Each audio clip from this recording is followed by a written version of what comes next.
Hello and welcome back to Practical Stoicism. I'm your host, as always, Tanner Campbell. And if you'd like to get rid of those ads, there's a link in the show notes to take you to stoicism.supercast.com, and just $6 a month will get rid of those. If you have questions for this podcast that you'd like answered throughout the week on future episodes, go to podinbox.com/stoicism and record your question. It'll be featured on the show, as you will hear today and you heard yesterday, and I look forward to answering them. Today's episode requires a little bit of a content warning, not because the content itself is dark, but because the content itself may be unexpectedly polarizing. I know I said earlier in the week, or maybe it was last week, that I was looking to do political content on this show once a week, and I put out a survey. There's a link in the show notes of this episode for you to participate in that survey if you haven't already. It's just 3 questions, totally anonymous. I don't need your email address or anything like that. I just want your input as a listener. And I said that I was not going to create any political content until I had made a decision concerning that survey, and I haven't yet. However, I feel it necessary to warn you that this episode becomes a little political in that it is impossible to talk about war without talking about politics. So in this episode, we start out by talking about the Stoic viewpoint on war, how we view it as an indifferent. And that necessarily takes us into topics like responsibility for voting, which takes us into topics about how to vote, whether Stoics think you should vote, when voting is appropriate, when voting may not be appropriate. And you may have some very strong opinions about this. This is not a way of me getting political content in front of you before I've made a decision about the results of that survey. This conversation was scheduled about 2 weeks ago, and I just want to make it clear that this isn't me trying to sneak past the results of the survey or anything like that, or jump this stuff on you early. This is just the way this conversation happened. The conversation is between myself, Chris Fisher of the Stoicism on Fire podcast, and Kai Whiting, my personal mentor, and the author of Being Better, Stoicism for a World Worth Living In. I won't say more than I've already said. Let's just jump into the conversation. It's about an hour long. I hope you enjoy it, and here it is. Chris Fisher, Kai Whiting, welcome. Thank you for taking the time to appear next to each other. You're in quite different time zones, so it's much appreciated. Thank you for having us. We are going to talk about something that I think is probably from a high level difficult to understand for most people. I think most people approach the idea of war and say, well, that's a bad thing, and they try to wrangle how a Stoic should think about or process the individual considerations of war, and I think it gets very sticky. I'm going to start, and I've probably already caveated this in the intro, but I'm going to say it just one more time, that Stoics are neither pro-war or anti-war. Remember, everything that doesn't hurt our virtue is an indifferent. We can have preferred and dispreferred indifference. And Chris, I would like if you could just start by explaining the importance of understanding the concept of an indifferent, just so we can prep everybody with that before we get into some of these stickier questions. Yeah, sure. Basically, an indifferent is anything that is external to our human will. So if an event occurs outside of my will, it is an indifferent to me. Now, I can look at that event or that circumstance as being preferred or dispreferred, but ultimately it's indifferent. And when we say indifferent, we mean it in and of itself as an event that is occurring outside my will has no bearing on my moral character. It's neither good nor bad to me. It is only the position that I take toward that event, the attitude I take toward that event, my judgment of that event that can have any bearing on my character. The event itself cannot affect my character, my moral character. So when we talk about indifference, it's not the idea that we don't care, which some people think, oh, well, indifference means, yeah, you're just indifferent to everything. The Stoics are indifferent. No, it's not that there's no concern, there's no consideration. It's not that we shouldn't engage with the circumstances surrounding that event. It's just that the event in and of itself does not harm us. So we see the examples in the Stoic text of, my child has died. Well, that's an indifferent in the sense that it doesn't harm my character. It's certainly a dispreferred indifferent,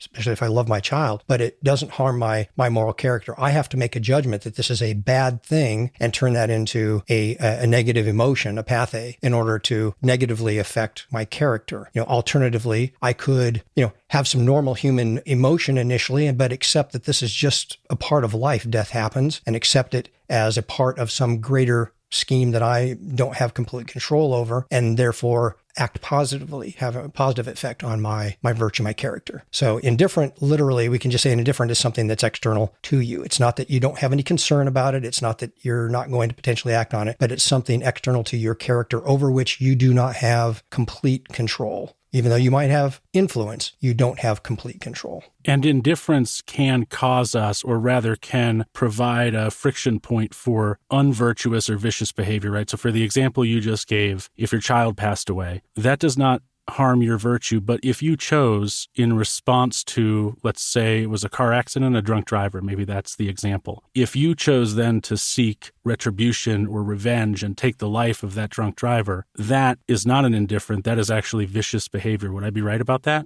Yes, because now you've turned it into something that, your actions, your judgment of the event and your actions, that's on you. The death of your child at the hands of a drunk driver did not affect your moral character. It may make you, initially sad as a human and as father or mother, but it did not affect your moral character until you allowed the judgment of that event to turn you toward vengeance of the person that brought about this event. So Kai, going to you now, as far as indifference are concerned, the only thing that is virtuous or vicious are our own thoughts and our own physical actions. Is that right? I'm getting this correct?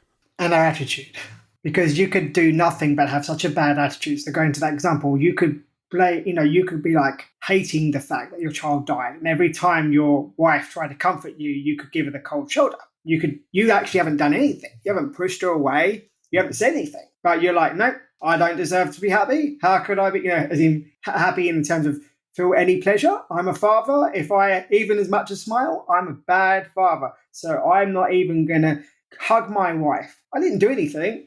I was sitting in the corner. But my attitude towards her because of that death has changed.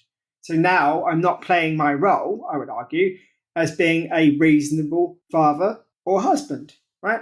So it's not necessarily one has to do an action. It's also in the inaction or just the attitude that one takes. So one could take the attitude of gratitude, of saying, I'm glad God or universe or Zeus, or I'm glad I had 5 years with that child. I'm glad I got to experience being a father. I'm glad I got to see that. I'm glad I got to smile in a way that I wouldn't in any other moment when my baby was born. So that's important for the Stoics. It's not, people think it's about actions, and Stoics about character. And character is more than one's actions, because actions involves doing something by definition. But inaction is also linked to your character, right?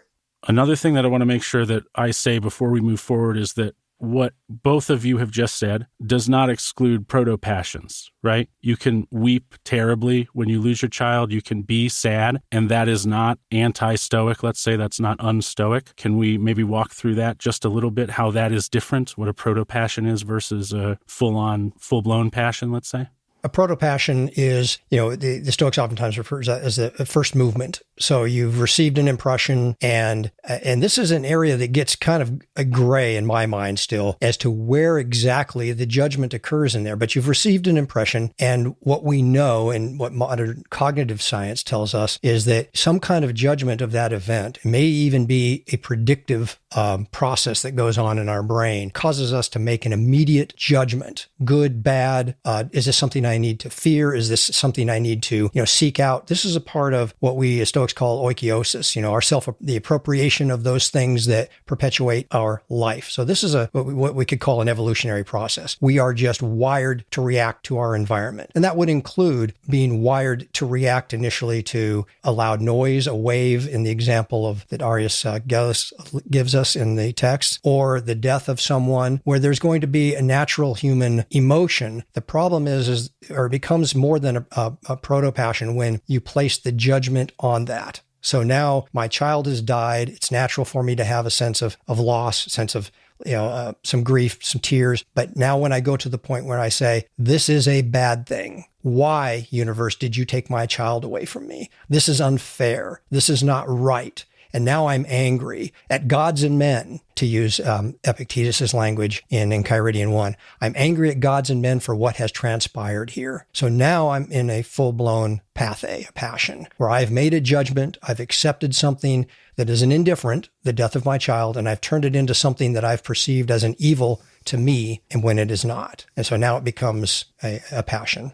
A child dying, this fictitious example that maybe some listeners have even experienced, feels significantly different, feels significantly smaller than the concept of war, which is the topic of what we're discussing today. And maybe it feels different or stickier or harder to view as an indifferent because there's political aspects to war. That's one sort of division between people. There are atrocities that happen during war, and a passing child is hard, but genocide, bombings, shootings, some things that are going on right now. It's hard to feel that these things are truly an indifference. So before we continue, maybe could either of you provide some advice on framing even these hugely difficult and seemingly overwhelming, what most of us would think of as bad things, as indifference? And that's ENTS, not ENCE. You can only experience a war as yourself. I can't be Tanner Campbell at war. We do say things like the UK is at war. The UK is a concept.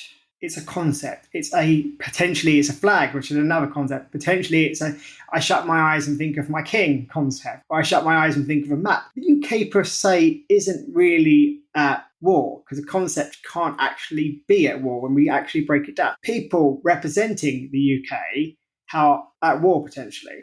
But I can only experience that war as a British citizen or a British soldier, or if I'm not British, as in another role. So if I look at it from a Stoic perspective, I have to think about what I'm going to do in that war, because it's an event. The war is an event. And the only thing that is up to me is my thoughts, actions, and attitude. Maybe I'm a journalist, and maybe my role is to report as fairly, as neutrally and nuanced as I can, to give the British people, a British journalist representing a British national newspaper, the truth. Now, if I'm a journalist, I'm going to have to make hard decisions about what kind of information I should share and what I shouldn't share, right? Because I also have the idea that I have to protect, as a citizen, if I am one, or a resident, national interest to a certain extent. I may well be a soldier. Now, people would say, well, if you're a soldier, you must be pro-war. But I've met a lot of soldiers who are not pro-war. And their view is, if I don't toe the line in reason, then my men, they typically tend to be men, under me, might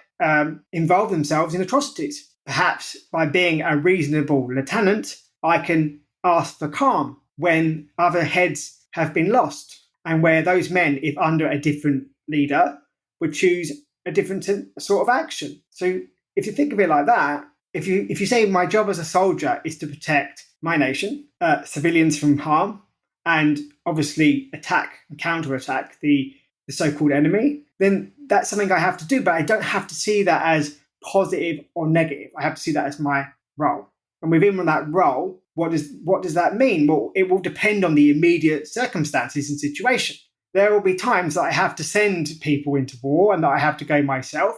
And there will be times when the best thing I can do is just to pause and not do anything. But it's those circumstances in that precise moment within that war that will enable me to make a decision. It's not just the war as a concept. That's not how the Stoics work. We're very immediate. What's happening right now? Who am I with? Is there gunshots? Can I free the civilians? Do I have to remove the civilian or take their life? Because if I don't, they're going to run to, the enemy and tell them where we are. I have to make them. That doesn't mean I have to make I have to make horrible, not pleasant decisions. But if I don't make them, someone else has to make them. So a lot of soldiers tell me I'm not pro-war, but I've got a responsibility. I've got a role, and I've got to lead. So for those of you who are not used to speaking with Kai, as I am becoming very quickly used to speaking with Kai as he is my mentor, what he is saying, if it's gone over anyone's head, is that there is no specific advice that anyone could give anyone else about how to be stoic as you, the individual. Instead, it is, and Kai, correct me if I'm getting this wrong, but it is, who are you? What is your role? What are your experiences? What do you think is right? It's more of Stoicism is not prescriptive in that sense. It's very independent and unique to the individual practitioner. You can give advice. So if I advise you, that's reasonable. But whether you take it or not is your decision. Like Chris gives me advice all the time about how to deal with people in general, right? But if I choose to take his advice, that's on me. The fact that he gave me advice, the advice is on him. But the fact that I took the decision, that's on me. So it's not that Stoics don't give each other advice, because obviously in that kind of situation, I would ask Chris's advice, given his background. I'd ask Leonidas Konstantakos, the co-author of Being Better, his advice, because I haven't been in that situation. So there's nothing wrong or anti-Stoic about asking for advice. It's just acknowledging, yes, I've given that advice, but I'm the one standing in these boots, in this uniform, on this patch of land, leading these many men and I know them well, and their personalities roughly are like this, right? I have to make decisions based on what I've got, not on an ideology. Stoics don't do ideology. In an ideal world, it's lovely. We never think about taking the life of another human being. But I would say to most people, if your child was was in harm's way, physical harm's way, might you act differently as if they weren't? So I think most parents would say, well, yes, I would try to protect my child in some way. And some parents might say, I would try to, block the shot. And some parents would say, if I had a gun in my hand or a knife in my hand, I would attack that person because my job as a parent is to protect that child. Under ideal circumstances, of course, they would never do that. The Stoics aren't idealists. They're like, what's actually happening on the ground? Does that make sense, Taylor? It does, yeah. Chris, could I ask you, because you are a Marine veteran, you were not a Stoic when you were an active Marine, but I'm curious as to when you joined I assume you were a young man when you joined the Marines. Yes. If you had to do it again now with a Stoic mindset, do you think you'd approach the service to your country in the same way? Would you enlist as a young man again with a Stoic mindset? And if so, why? And if not, why? Wow, that's a big question. I would have to say to begin with, I would approach the whole decision from a completely different perspective. Obviously, back then, it was, the decision of a young man who is trying to take the next step in his life. Where I grew up, the environment I grew up in, service was an option. And by a confluence of probably interesting events, I ended up in the Marine Corps. It wasn't, I had intended to do something different, but I ended up in the Marine Corps. If you're asking me, would I do the same today? I don't know that I can make that judgment because I'm in a completely different place. I guess maybe more accurately, if one of my young adult children came to me and said, hey, Dad, I'm considering going into the Marine Corps. The difference might be the advice that I would give them today that I didn't have as a person giving consideration to that idea. And now I have to look at different things that I didn't consider back then. What's going on in the world? How is the U.S. behaving in these global circumstances? And do I consider our behavior as a nation appropriate to the extent that I think my child should engage in a way that could be giving their life for that cause? And so I guess, first of all, I would have to ask them, why do you want to do what you want to do? And their response might be very Stoic. It might be, well, I think that based upon who I am, I should put myself in a position where I can serve when it's necessary, if it becomes necessary, to protect my family, the citizens of this country. And I am built of such a moral character that I think I can do that in an appropriate way. Having been in the Marine Corps in particular, you see a lot of people that do it in a very inappropriate way. That happens in war. So, with my children, I would be, I'm convinced that you could do it in an appropriate way, and I wouldn't discourage them from doing that. But I would want to have that conversation and have them understand the geopolitical situation that they're putting themselves into. And even to that extent, the politicization of the military in a way in modern times that hasn't been the case in the past. It wasn't the case when I went in 1978. The Marine Corps was political in the sense that you were servants of the political branch. And when they told you to go fight, you went and fought. But it wasn't political in the sense that politics leached its way all the way down to the bottom ranks of the service. And that's something that has changed today. And I would say changes my attitude to some degree about service. And having only recently retired from law enforcement in July, the same would go for law enforcement in this day and age. I joined law enforcement before I was a Stoic, and it was really what I experienced there that led me to Stoicism. If I were to make that decision today, it would be under entirely different circumstances, and I might have a completely different approach, and I might have taken a different career path within that field. I don't know. So on the one hand, yes, Stoicism changes the way it has to. It changes the way that you perceive things and is going to therefore change the decisions that you're going to make about how to serve the cosmopolis as a whole, what my role is in that service. And if I could, just a minute, your question earlier about how does a person today look at tragedies like what's going on in Ukraine? And it's not just Ukraine.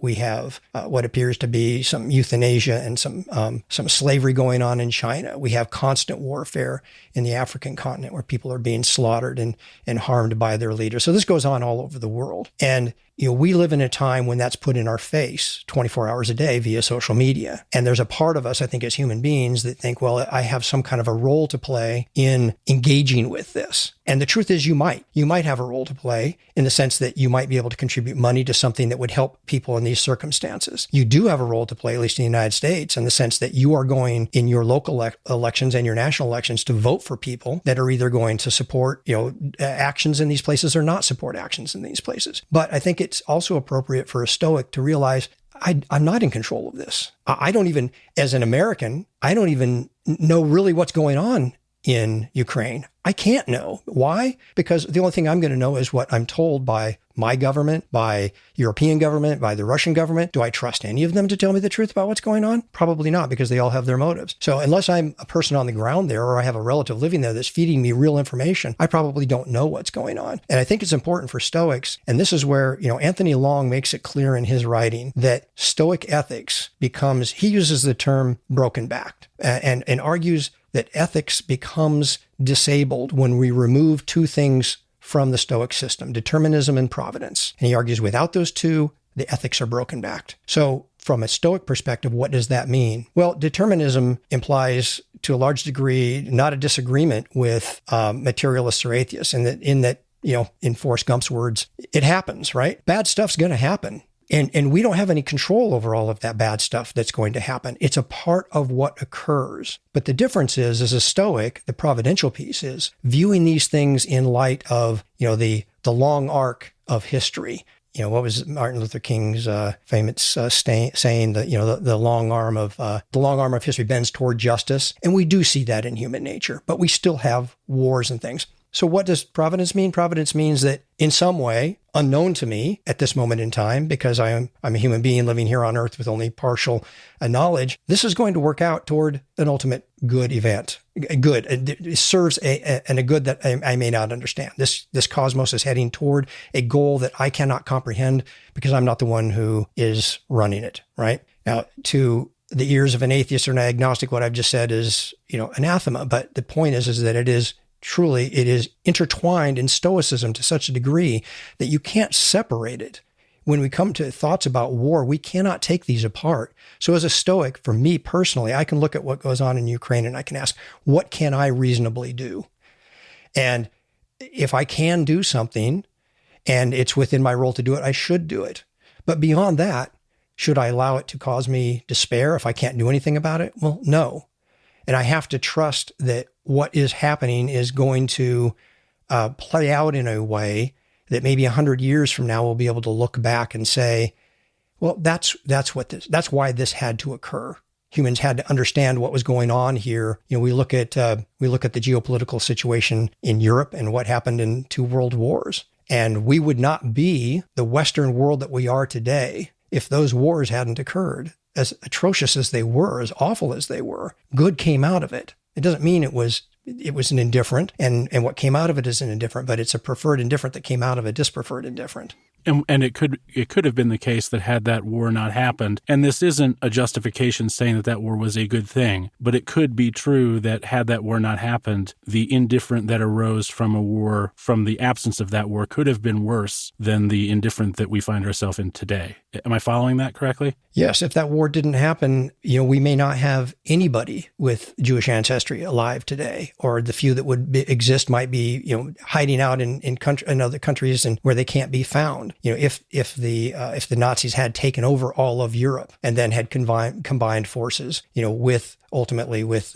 probably with Russia, but definitely with Japan early on, both of those regimes at that time were atrocious in the sense of their slaughtering of humanity to meet their perceived good end. So yeah, something that was as horrible as a dispreferred indifferent as World War II was, it served a good end. We can look here at America. As horrible as the dispreferred indifferent of the Civil War was, look what it brought about. If it hadn't happened, look how less of a preferred indifferent it would have been. Sure. Would anybody on this side of the Civil War say, well, I wish that atrocity, that dispreferred indifferent didn't happen? I don't think so. I think most people would say, yeah, as bad as it produced a preferred outcome. It was a very dispreferred event. Nobody wants to see brother against brother, in war, but it was something that occurred that brought about something that helped humanity. And so when you can look at that, and that's what Pierre Hadot calls it the cosmic perspective, and Marcus Aurelius refers to it as seeing things from above, taking a global cosmic view of things. And that's the part of Stoicism that, I understand as a former atheist, atheists cringe at and don't like, but they need to understand that when you remove it, you're going to cripple the very thing that you are now relying on for your psychological well-being. I love that this lines me up for a conversation about political involvement. It's funny, I just ran a poll with listeners and I said I wasn't going to do anything until the poll was finished running. This is an accident, listeners, but I think we're going to have to talk about a Stoic view of involvement in community and local politics. But before we do that, we're going to take a quick break. And when we come back, we'll delve into the real mucky muck of politics and hopefully not upset too many of you. Stay with us. And we're back with Chris Fisher and Kai Whiting. Before the break, we started to talk about politics, and I want to start first by saying nothing that is about to be discussed is a judgment of anyone listening. In fact, I'm going to proffer myself up in my own situation for judgment so that the focus is on me and my actions and not the judgment of any listener. But before I do that, I want to point out the connection between war, ultimately, which is waged by political leaders, citizens of countries where you have the freedom to vote in democratic countries. Leaders are determined by them. And so there seems to be a suggestion, if the Stoic responsibility is to participate with nature, be part of your community, be part of the making things better, that political involvement seems to be a Stoic action. So I want to start with that assumption that I'm making. Is action in local politics generally viewed to be a requirement of a Stoic practitioner? We'll start with Kai. Generally speaking, yes. Again, it depends on who you are. So I would say things like, obviously, if you're 15 years old, no, it's not. And you could still be quite, progressing in your way as you're over 14 in your Stoic journey. And it's probably not appropriate for you to try to stand for office for legal reasons and for reasons that you probably is not in your best interest at that moment. So yes, generally speaking, we are encouraged to participate in the political process with caveats. As, for example, I could have on voting day, my own mother could be extremely ill. I'm her only carer. And then going to vote would actually put her life in jeopardy. And I'm the only one who can do that role, as I'm her son. And she may, my siblings may not be there. Then that day I wouldn't vote. It may be, for example, that I am a citizen, in my case, a citizen of a country that I'm not currently in. And therefore voting for me seems to be inappropriate because I'm not actually there. So I don't feel very comfortable making a decision about Portuguese politics whilst not being in Portugal, because I'm like, well, then I'll be voting for something that actually I wouldn't be involved in because I'm not currently there. So that would be an example of, well, where exactly am I in the world? And you might argue that if you're an American person living in, say, Fiji, that perhaps maybe you should get involved in the local politics in Fiji, despite the fact that you're an American citizen. So there is sort of these caveats. But generally speaking, yes, we are called. A lot of like self-helpy sort of Stoicism reminds me of Epicurean, like, don't worry about it, don't care about it, stay out of it. That's very Epicurean. I'm like, are you sure that you've got the right title on your self-help book? Because that is very Epicurean, Mr. Redwine. So I won't mention names, but if you've ever come across, I will drink wine and I will stand in my colourful pants and I will practice being uncomfortable. Oh, and if it's getting uncomfortable, I'll just shy away from it. I think we had a discussion on Twitter recently about,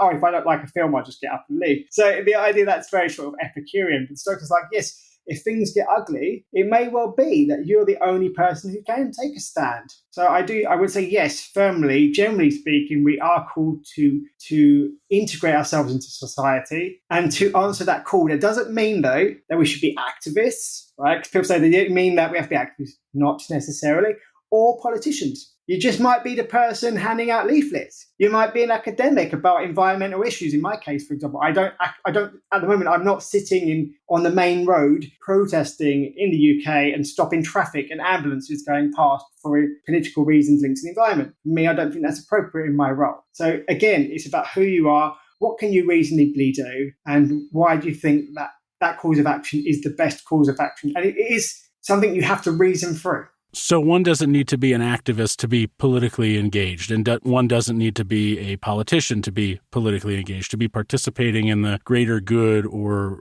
directing of the community of which they are a part. Voting is one way, and probably, I guess I would say, the most limited way one could be involved. Would you agree with that, Chris? Well, I would say it's the minimum that you should do.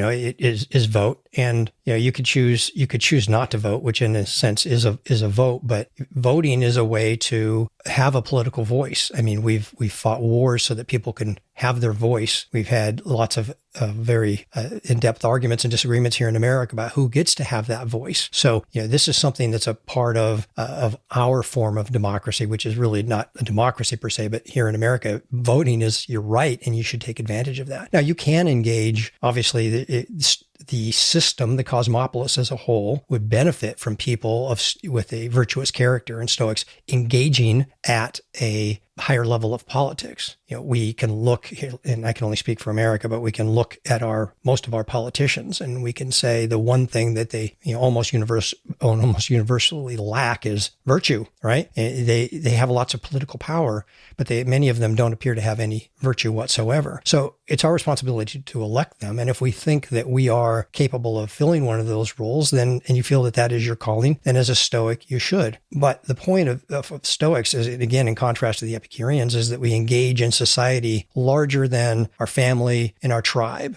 So it's our nation, it's the whole world. And engaging in that can mean different things. I mean, if let's say, your role is a mother and you've got several small children at home, that's the role that you have right now. And the best thing that you can do is training those children, educating them in a way that turns them into good citizens and good people. Or maybe you're a stay-at-home dad and your wife works. But the point is that parenting can be your role in society. Being a teacher, going to your job, just being a productive member of the whole rather than being a disruptive member, which, we tend to have a lot more than we need at sometimes here in particular in America, is people who just want to disrupt everything and tear it down for some end. And they believe that they're doing the right thing for the right reasons. But sometimes I think you have to ask, what is the good that's going to come of this? In Stoicism, there's a phrase apatheia, which the modern version of is apathy, but the two definitions are very different. Apatheia refers to, I use the term neutering. It's almost like taking away the power of an external from having any true impact on your virtue. And that's how the Stoics would have used the word apatheia. Whereas when we say apathy today, and we discussed this a little bit at the outset, when we say apathy, we mean nobody cares. I'm going to use this in the modern sense and say that there does seem to be, at least from my perspective, I don't know if the two of you will agree, a general apathy, again in the traditional sense, amongst especially younger people, let's say from voting age, which in the US is 18, Kai, to maybe it's the same in the UK. I'm trying not to assume that you knew that.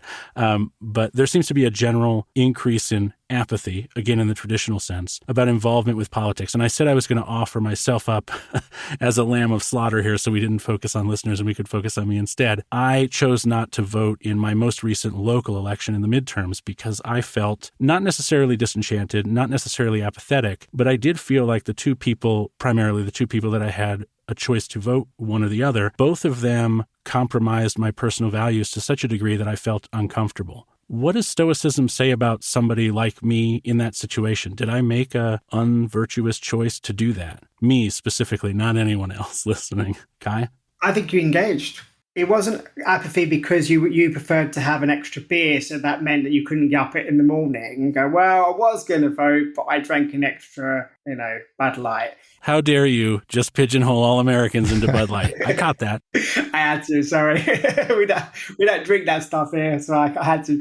But yeah, if that was your reasons, and that's a pretty poor reason, right? And then I'd say, well, how does that link to your character that you value a Bud Light? I did pick up purpose to actually getting up and voting, given that people before you, because they were too poor or they were women or they were, not seen as the right type of American vote, and that's your values. If you said, I sat there and I deliberated, I really thought about it, I really sat there and I wanted to vote, but in the end, I felt that would send the wrong signal to politicians that it's okay to be crap, that as long as they were a little bit less crap than the other one, that I would vote for. Right, the lesser than two evil struggle, right? Yeah, I think that is a message, but you'd have to, vocalize that when given the opportunity and say the reason why the turnout was low is not because we don't care, but because the offer that we were given is so limited.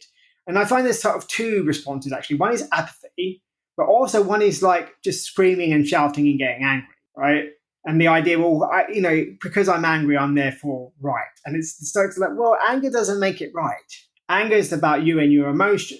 And if you have to be angry to get something right, then you're not acting out of good character. You're acting out the need to feel a certain way and the need to signal a certain message. And I think that's what Chris was referring to. There's no issue about tearing something down as long as you have in your mind's eye what you're going to do to replace it. But if you're just being destructive and there's no creation there, I think that's when it starts to hang on a minute. So I see two camps. One is apathy, genuine like lack of concern, and one is like down with the system, like I'm going to be political. And the Stoics are like, well, we're not down with the system or with the system per se, right? It depends. So we're not. Although Zeno's Republic is there are no rules because you have to reason it through. So even a red traffic light, the Stoics would be like, well, if there's no car coming and you can proceed safely and the person in the back is a pregnant woman, and maybe you should go on that red light. But even in the anarchy of Zeno, it doesn't mean there's no rules. Let's just throw everything, caution to the wind. No, we are cautious. We're not anti-rules. We're not pro-rules because rules are indifferent. We're like, why does that rule exist? Why isn't it reasonable, for example, that you have to be 18 to give consent to, say, drink? Because we think that the impact on the brain is such that, at least in public spaces, we should limit that.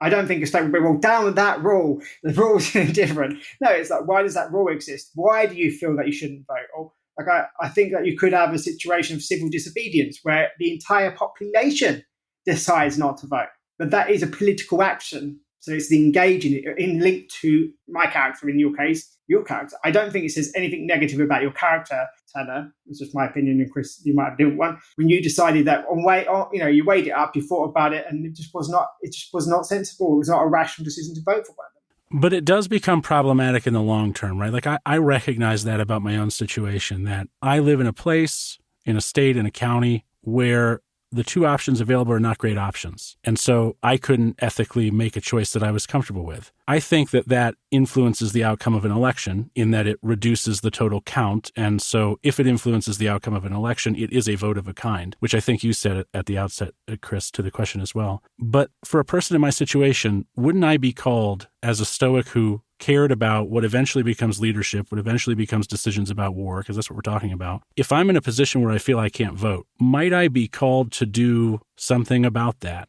Well, if you had the opportunity to become the good choice yourself, then yeah, certainly. And you felt that was your role, that you had been prepared to take that on and you were willing to take that on, then certainly. But I don't know that you'd be required to do that. And I don't even, you did make a choice. And from what you've described, you made an informed choice. You looked at both of the candidates. You decided that neither of them deserved your support. And personally, I don't see anything wrong with that. I mean, if we take it back to a historical perspective, okay, here are your choices. Hitler or Mussolini, which one are you going to vote for? Okay. Yeah, I think it's reasonable to say neither. I will say Colorado's not quite that bad. Yeah, I wasn't implying that it was. But, yeah. And by the way, Kai, it's not Bud Light. That's Coors Country where Tanner is. So, but anyway, it is a choice. And as long as the choice is made for in what you perceive to be the right reason based upon all the information you have, then it's a viable choice. And in fact, I would argue it's a more appropriate choice than the person who walks into the voting booth and says, okay, D, D, D, D, D, R, R, R, R, R. In other words, votes a straight ticket, one party or the other, just because they have a D or an R next to their name here in America. That's not an appropriate choice. It might be that all the Republicans or all of the Democrats on that ticket are the better choice. But if you went in there not caring to know anything about any of these candidates, but just, well, I'm a Democrat or I'm a Republican, therefore I'm voting the party line, that's not engaging in the political system in an appropriate way. And that actually would be rather vicious, wouldn't it? From a perspective of vice? Yes. I would say so. Doesn't a certain amount of, and I'm not going to say the word apathy because I don't think that's right here, but isn't a certain amount of abstinence from voting for the reason I described, if that piles up, doesn't it become increasingly problematic? Well, it can, but the point here in America today, there is an increasing number of people who are disenchanted and as a result feel disenfranchised by the political system on both sides, because they feel that it doesn't matter who they put into those offices, things really never change. So I think there is a point where, and I've heard some political commentators talk about this, there is a point at which you lose the populace. And they say, it really doesn't matter. It doesn't matter who we vote for. the system is not going to change. Why? Because it's like a corporation or a culture. The culture is there, and it doesn't matter who you put into it. It doesn't matter who you put into the swamp. They become a swamp creature, So, that's American political language. It doesn't matter whether they have a D or an R next to their name. After they're there for a short period of time, they become part of the system, which is a self-perpetuating system. And so at some point, if that should happen, if enough American voters decided, in apathy, we don't care anymore, we're not going to vote because it does, then that is, in a sense, that is a vote, because it's sending a message to political leaders that you've lost your people, you've lost them. And that wouldn't go on for very long in America, where, some smart pollsters would figure out how to re-engage that particular group in America and get them to swing to their side and vote for their party. But the point is that I do think there is I guess you could almost call it a protest position, or I'm protesting the whole system. I'm not going to vote for any of you. And maybe that leads to, and I promise this wasn't a master plan, but I like the way that it's played out, maybe that leads to a revolution or a war in itself. So now we've arrived at the doorstep of war through non-traditional, or what we might think of as non-traditional methods. There's not an aggressor per se, there's a desire for change. So now we have even different kinds of war and how we wound up at them. But returning just to the concept of, let's say, foreign aggressor war, like what we have going on between Russia and Ukraine, perhaps one way to have an impact on that, or certainly one way to have an impact on that, is to participate and vote, to be part of your community and play a role. Play the role that you think is appropriate to you, but at least vote if you're able to. And if you don't have a sick mother at home that you can't leave, Kai, I'm going to leave your caveat. I'm going to start calling those caveats instead of caveats, because you're very good at That's them. clever. I like it. I think it's good that we're showing that, again, the vote, because Chris's point is a vote, again, is external, it's an indifference. So the act of not voting becomes a vote, right? It's a kind of proxy vote, but it's not an actual vote. So this is the point that the Stoics made. And there are times that one would feel called, to be political. But, in my classroom, I'm called not to be. I am consciously not political, right? And so I do like talking about American politics, because I think we've said in private, like, what would you call yourself? Hold on, wait. Is that while you're sipping your Fuller's ESB? Did I get that right? Fuller's, that's a very London drink, so that would be not allowed that in the classroom either. I'm apolitical in that classroom. It does in terms of a name, but I'm not apolitical in the sense of the idea of engaging with my students. So what Chris said about D, that would be engaging with them. We're questioning why they would just tick a box because it had D or R next to it. That is a political engagement. I'm apolitical in the sense of showing what I would align to in terms of party. Mm-hmm. But I'm not apolitical in the wider sense. And that's why I even wrote with Leo on the Daily Stoic that the Stoics are political. We're always aligned with virtue. So we always put ourselves in that camp. We're just not left or right. There are moments that I've seen in the Republican policy. One was about hearing aids that I thought was very good. And I thought it was great that the Republicans promoted hearing aid. I mean, that if I was political in the sense of not thinking it through, I'd be like, the Republicans have nothing good to offer. Well, in a generic word, use the word good. So hearing aids for people that need them. Right? And this is where I think American politics in particular has broken down. We're not looking for what is reasonable. We're not looking at politics in that sense that the Romans would have understood it. We're talking about tribalism. And we know, because it's about cosmopolitanism, that tribalism, when it just stops there, not that you can't have your tribe, isn't Stoic. But then because we pollute it and say, well, that's politics, no, that's tribalism. The inability to see beyond that circle of concern is not Stoic by definition. Not that doesn't mean that we don't look after our tribe, but as I've said before, sometimes looking after your tribe is going against your tribe. And if you can't do that, then you're not acting stoically by definition based on the circles of concern. The thing I like about what you just said is that it insinuates, I think, or implies that something that is perhaps a hallmark of Stoicism is compromise. Would that go hand in hand with being temperate? Well, you don't compromise on virtue, but you compromise on the other things because they're indifferent. Yes, correct. You're right. Caveating. Classic caveating. We compromise when it's not virtue and it's not vice, we compromise. So, for example, if it would make Chris really happy if I drank a non-alcoholic Coors beer, I would just because it made him really happy. I would compromise. I mean, of all the beers I could have drank, but I wouldn't compromise on something linked. I would say that was linked to virtue, even though, and Chris knows this, I really appreciate Chris as a human being. I really do. I really value him. But even though I would say, I value you. But I'm not gonna vote for that just because you think it's a good idea, because that goes against my character. But I'll hold up the Coors beer for you, because that's not linked to my virtue. That's not linked to my character. I can compromise on that. And that's what I'm saying. We are political. We do take a stand as Stoics, and that stand is wherever virtue is found. Whether that's with a blue flag or a red flag, because both in the UK and the US we use those two politically. That's the point. Everything else, I can wear a Tampa Bay NFL shirt, even if it's a Jaguars fan. I can do that. It's fine. And people say, why would you do that? You're a Jag fan. Because I like Chris, he's from Tampa. Okay, cool. But it's just virtue. We do plant our flag there. We say, I will not move from this point because this is virtue. Even if everybody else around me is doing whatever they want to do, I am not going to be swayed because I believe that this is reasonable. And here are my reasons. Then someone would then respond to me. And if they could persuade me, they're just saying, look, actually, reason's over here. So I'm still planting my flag. I'm not moving from reason. I'm just moving with reason, right? If reason's not where I'm found, then I should move where it is. Everything else is something I can compromise on because I know it doesn't affect my character.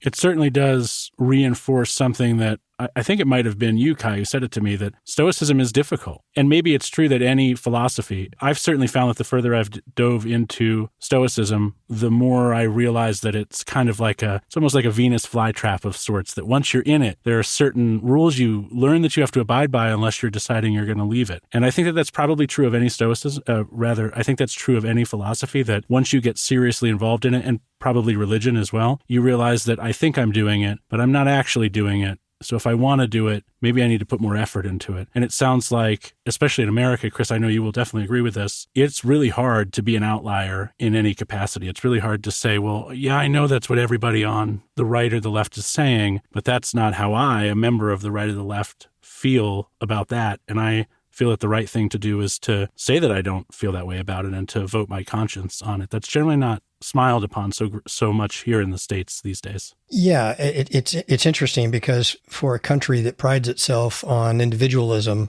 we have kind of a mass psychosis sometimes on social media that is contrary to that. And we have, the bullying and the peer pressure in social media, and I can talk from personal experience with that as a Stoic, because in 2015, when, I had the temerity to challenge, the then leaders of this modern Stoic movement as to what Stoicism was and put a stake in the ground and say, this is traditional Stoicism. I was an outlier. I was amongst a handful of people. And by handful, I mean 5 or 6 who were, in a small group that took that position at that time. And I was the name that was associated with it. So attacked, name calling, all of that. And that wasn't accepted even within a community of people who claimed to be following and practicing Stoicism. An outlier was not accepted. So the idea that at the same time we're going to create a big tent, but you can't be in this big tent. So it's like, okay, or, well, here's the big tent and you can come in as long as you sit there on the back row and keep your mouth shut. That kind of an attitude. So yeah, outliers are a problem everywhere. And if you're going to be a Stoic, I think this is one of the things that Stoicism provides us, is the ability to endure that. I mean, you look back in history, look at Cato. Cato was an individual who was willing and ultimately sacrificed all of it because he believed that Caesar was a tyrant and he did not want to see the collapse of the Roman Republic and put everything on the line. He was an outlier. Now, he had an army that supported him, but someone had to take that position. Someone had to say to the army, I think it's a good idea that we fight Caesar and his armies. And he might have gotten backing on that and he might not have. And then as an outlier, we see Cato when he's forced with defeat militarily, he realizes that, hey, I am the outlier. I'm the guy, the figurehead of this movement. And now I've lost the military battle. So, and my concern is that Caesar's going to use me as a political pawn. So I'm going to take my own life to prevent that. That's the virtuous path out for me. So Cato concluded. And that takes a tremendous amount of courage and commitment to the path that you're on. And again, I think Stoicism provides us with that inner strength that I'm doing the right thing. And when you understand, if I'm doing the right thing and all of that is external to me, it's not harming my moral character. The only thing that can harm my moral character is for me to allow these people to influence me, to talk me down, to get me to say, well, okay, I'm going to compromise on that Stoic doctrine. I'm going to compromise over here. Well, then, I'm giving up on what I believe to be appropriate. And that is certainly not Stoic. Now, that flip side of that is you don't need to be an arrogant a-hole about that. But standing up for what is right and what you believe to be true is something that the Stoics would promote. And it does seem like it's something folks aren't so willing to do these days, or there's a lot to lose, maybe. Probably not as much as Cato had to lose, though, to be fair. And going back to the earlier, this idea of, virtue signaling, everybody wants to carry a particular label because they think they will be viewed positively on social media, the world at large. If I'm an X or a Y, I'm good. If I'm a Z, I'm not good. So people will, maybe not even fully understanding what those things entail, they will carry that badge. They will virtue signal that, I agree with that, because to disagree with it puts them in the position of social scorn and puts them out there to have people attack them on social media and call them names. So they don't have the courage to stand up to the crowd. And David Feidler's book, Breakfast with Seneca, I think his chapter on mass psychology is extremely good, and I think is worth the price of the book for that chapter alone. But it's that is a Seneca had a very early understanding of how crowds and mass psychology works and how it can work negatively in our lives in a cosmopolis. So we are going to take one more quick break. We're going to come back. We're going to answer 2 questions from 2 listeners who submitted them ahead of time. And if you'd like to hear the answers to those questions and the questions themselves, stay with us. And we're back with Chris Fisher and Kai Whiting. We've got 2 questions from 2 listeners. The first comes from Zena, who asks, what would the Stoic response be when a power is invading your country, but not just any power? It's like a very massive power, and you live in a very poor country, and there's no chance that you can possibly win against them. What would the Stoic response be? Would it be to flee with your family, prioritize your own safety, or should you try to fight anyways? I'm just wondering if there's any difference in terms of the Stoic response when you feel like there's a chance you could win versus if you feel like there's no chance at all. So large military invades your country. There's absolutely no chance of you winning. What's a Stoic response, Kai? If there's no chance, if I absolutely know for sure there's no chance, then it's foolish to do anything but leave. If I know for sure that there's nothing I can do, but then I would say that there's no real choice because there's nothing I can do. So if I knew 100% sure there's nothing I can personally do, and I am a father who has to get those people to safety, then dying isn't indifferent. It's neither good nor bad if I can avoid it without destroying my moral character. And the question was, I'm 100% sure that I know that I can't fight, then I would leave. Now, I guess the real question is, though, if you're not sure or it's unlikely that you would win, again, it depends, right? So if I am a single father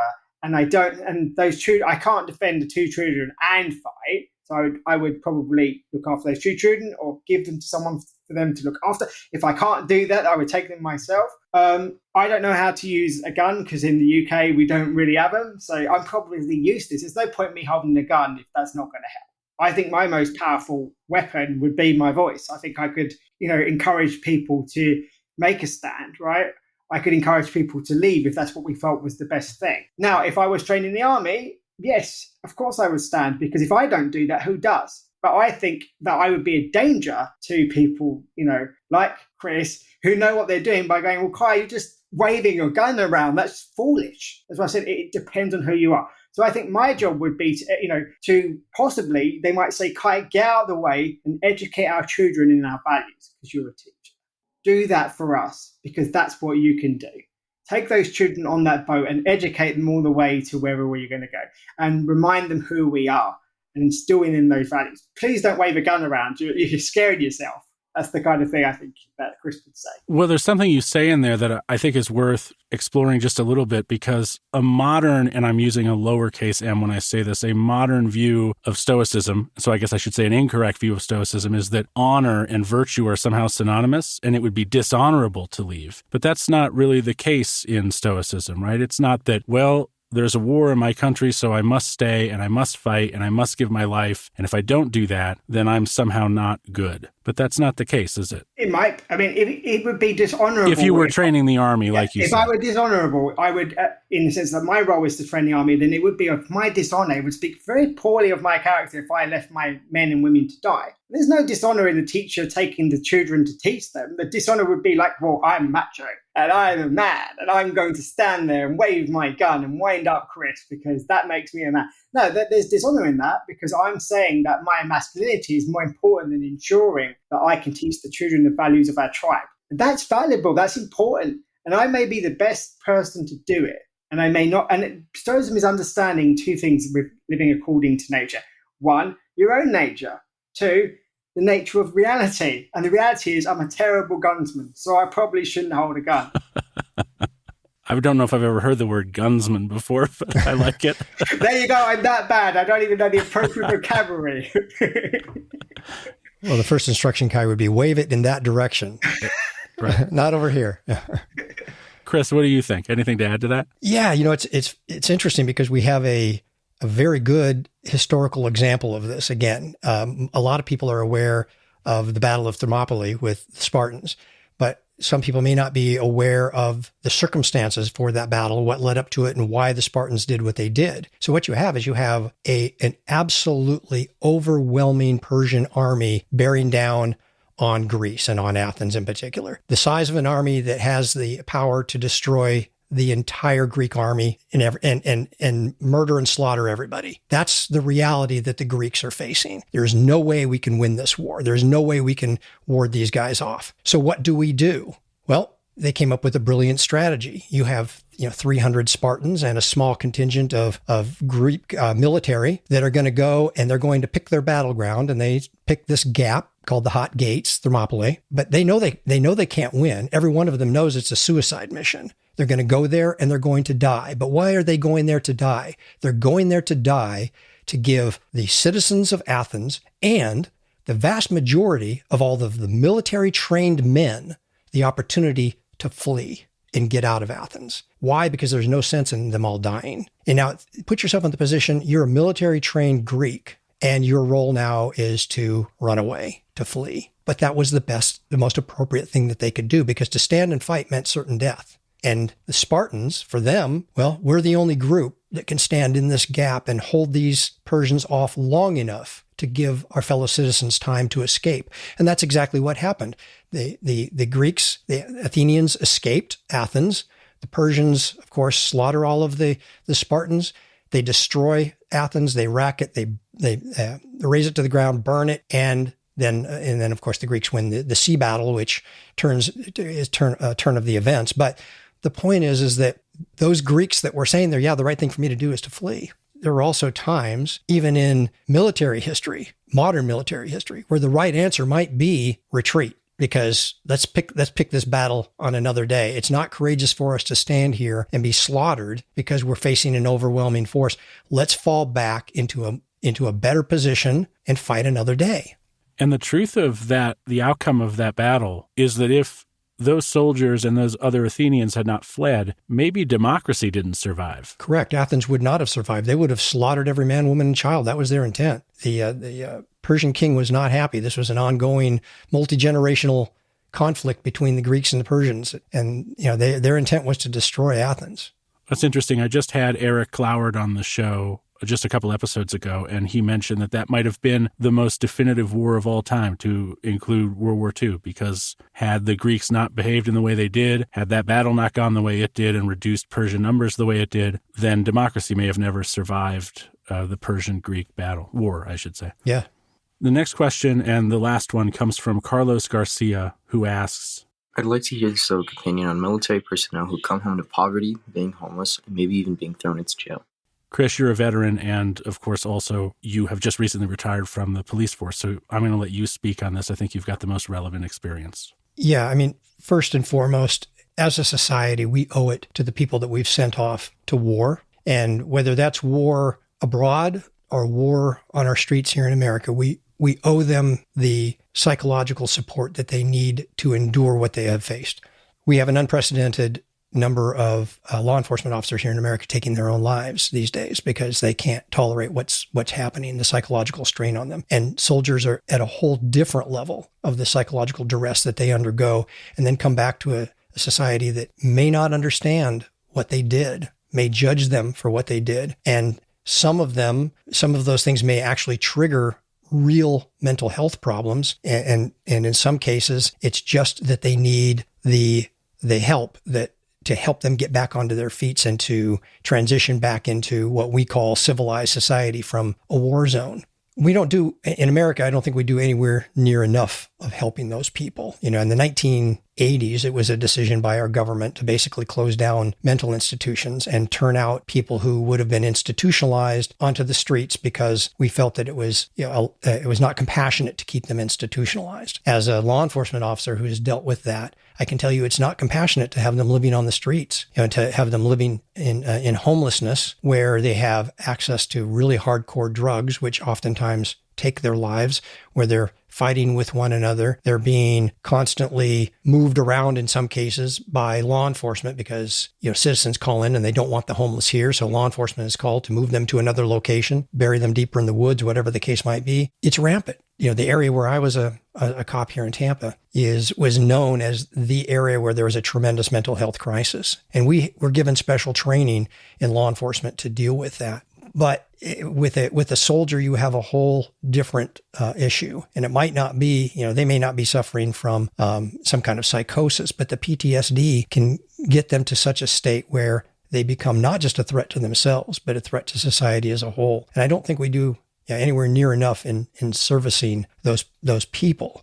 And it's a shame from both sides of our political party, because I think the tendency from one side of our political party is that we don't want to provide that support because then it kind of implies that we supported the war that they were involved in. So we're just going to withhold the mental health. And then the other side doesn't want to necessarily spend the money to do that. So both political parties in America seem to be quite happy with not doing anything. And you leave these soldiers in a state of being helpless. Some of them might have families, that they can reach out to, but a lot of them end up homeless on drugs and suffering from the kind of mental anguish that none of us who haven't ever been in those environments can really appreciate. And I want to point out two things there. The first, a lesser point, but I think an important one for people listening. When Chris says the political parties, and you can correct me if I'm wrong here, Chris, you're not talking about individual citizens who identify as left, right, or center. You're talking about leadership. I'm talking about the people in Washington, D.C. on both sides of the aisle that don't seem to be interested in solving that problem. And they have different motives for not wanting to solve the problem, but they appear to be, at least by their behavior, in agreement that it's not something that they really need to address, because they don't.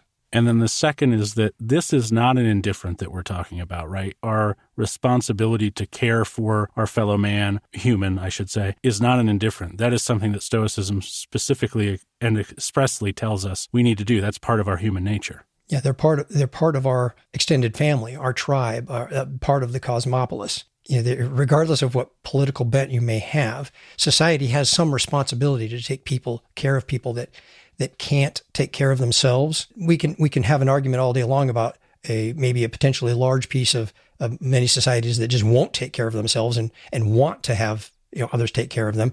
But those who truly can't take care of themselves or are in a state of psychosis, psychological angst, where they are incapable of taking care of themselves, that is our responsibility. That's why we have things like the Marchman Act, where a law enforcement officer can, based upon a very minimal amount of diagnosis at the street level, take away someone's rights and take them to a place where they can be evaluated by professionals to determine whether they are in fact a harm to themselves or not, or to others. And that's a necessary tool that we have to try to intervene with people that are in a bad situation.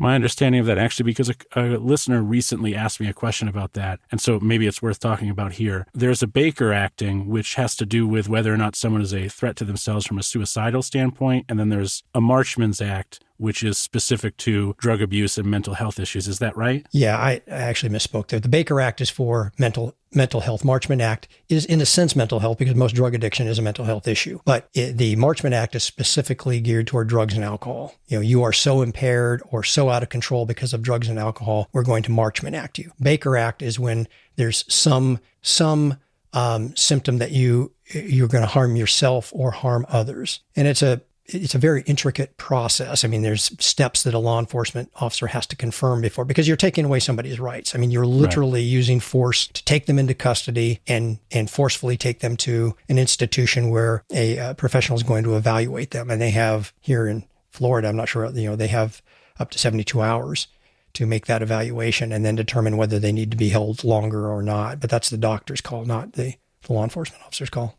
So for that one person, and this is bearing a little bit off subject of today's topic, but I think just because you're here, maybe it's good that we clarify it. I'm not a police officer, though my brother is, so my knowledge of this is somewhat limited or severely limited. If you want to Marchman's Act someone, the idea is that 3 members of the family need to suggest that that's a thing that should be done. Law enforcement will come, evaluate them for 72 hours, and if it's determined that there is help needed, then they will be court-ordered to treatment. Is that the gist of it? You're talking about something a little bit different. That's called an ex parte order. So Marchman Act and Baker Act can be done by a law enforcement officer is empowered to make that decision themselves. They don't need family.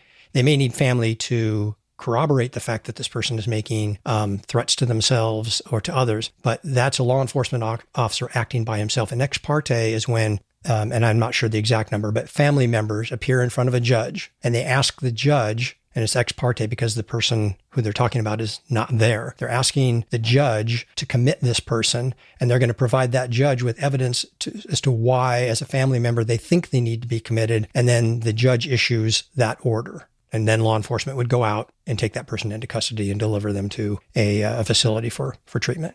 All right, and there you have the full story. Chris, Kai, this has gone on much longer than I think any of us here thought. I think it's 3 a.m. where Kai is. But thank you for both of you for taking the time. I've really appreciated the chat. And you listeners who are listening, hey, if this is kind of a preview of what some of those political and politically charged current event conversations might be like in the future. So if you haven't filled out that survey I posted a couple of episodes ago, I'll go ahead and link to it here in the show notes as well. I'd ask for you to use this episode as kind of an example of other conversations we might have that touch on political issues and whether or not you want those to be a regular part of the Practical Stoicism lineup day to day. Again, check the show notes for that. And again, thank you, Chris and Kai, for taking the time. I really appreciate you. Thank you. Thank you. I hope you enjoyed that conversation between myself, Kai Whiting, and Chris Fisher. And again, thank you to Carlos and Zena who submitted questions specifically for this episode. The questions, to those of you who are still listening, are going to become an increasingly important part of this podcast moving forward. The meditations are great to read. We're going to continue to read them, but I want to be able to provide actionable advice and insights and answers whenever I can. And so if you go to podinbox.com/stoicism and leave your questions there, they will get answered on this podcast. My hope is that I will have a question to answer every day of the week. I realize it won't start off that way, but I hope that's what it turns into. Anyway, thank you again for listening to this episode of Practical Stoicism. And until next time, take care.